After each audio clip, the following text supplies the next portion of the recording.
Pasca kemerdekaan, keadaan politik luar negeri Indonesia sangat tidak kondusif, mengingat Indonesia adalah negara yang baru saja merdeka.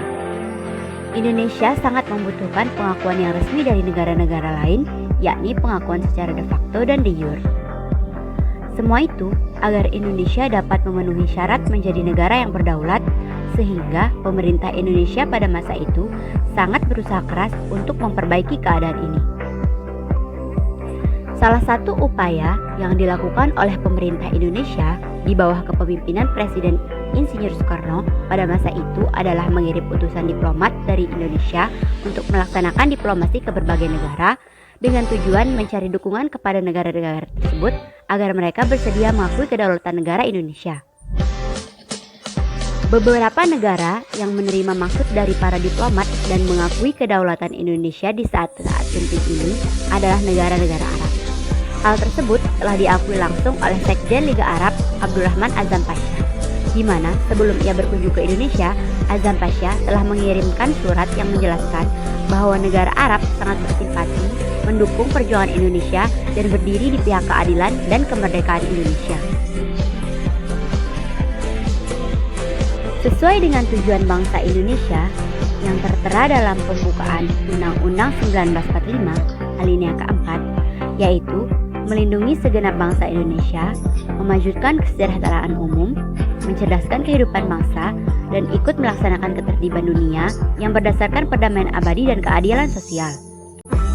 Politik luar negeri Indonesia memegang prinsip bebas aktif, di mana bebas aktif di sini bukan berarti tidak memihak, melainkan diperbolehkan memihak, namun terbebas dari dikte negara lain dan memperjuangkan kepentingan nasional. Dengan adanya politik bebas aktif, Indonesia mulai banyak menjalin kerjasama dengan negara-negara lain dan aktif dalam misi perdamaian dunia. Dengan adanya kerjasama dan hubungan yang terjalin dengan negara-negara Arab, sejak pertama kali Indonesia mendapatkan dukungan kedaulatan tersebut, Indonesia juga membebankan harapan pada Arab untuk meminta pihak Amerika melarang sekutu-sekutunya menggunakan kekerasan terhadap rakyat Indonesia dan meminta agar PBB mengakui secara resmi kemerdekaan dan kedaulatan Indonesia. Hal-hal tersebut tentu memiliki banyak sekali halangan dan hambatan, seperti salah satunya pengkhianatan seorang Arab Indonesia yang bernama Salim Alatas pada rakyat Indonesia. Hal tersebut dilakukan atas perintah Belanda, dikarenakan Belanda ingin membendung simpati Arab terhadap Indonesia. Namun, hal tersebut tidak membuat hubungan Arab dengan Indonesia hancur karena kepercayaan yang terjalin di antara keduanya. Pada tanggal 10 Juni 1947, terjadi perjanjian persahabatan Indonesia dengan negara-negara Arab.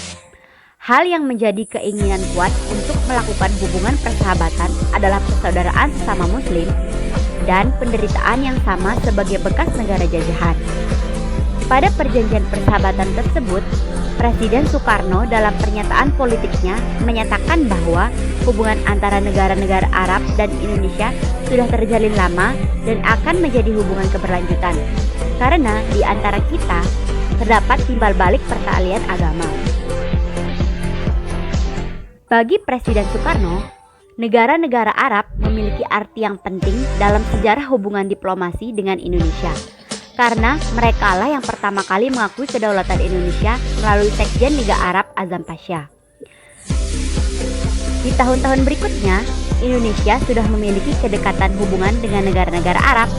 Hubungan Indonesia dengan negara-negara ini juga menuntun berdirinya gerakan non-blok pada saat Perang Dingin sedang berlangsung.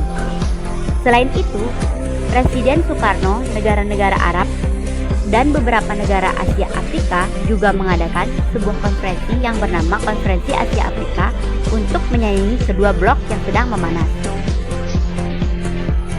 Demikianlah penjelasan singkat tentang bagaimana hubungan diplomasi Indonesia dengan negara-negara Arab pada masa pemerintahan Soekarno di tahun 1946 sampai dengan 1966. Perjalanan diplomasi Indonesia yang panjang telah banyak mengeluarkan kebijakan luar negeri yang diambil Presiden Soekarno, di mana tujuan dari semua ini adalah melawan neokolonialisme yang dijalankan pihak Barat dengan memanfaatkan negara-negara lemah yang berpikir mereka mengalami nasib yang sama dengan pihak Barat.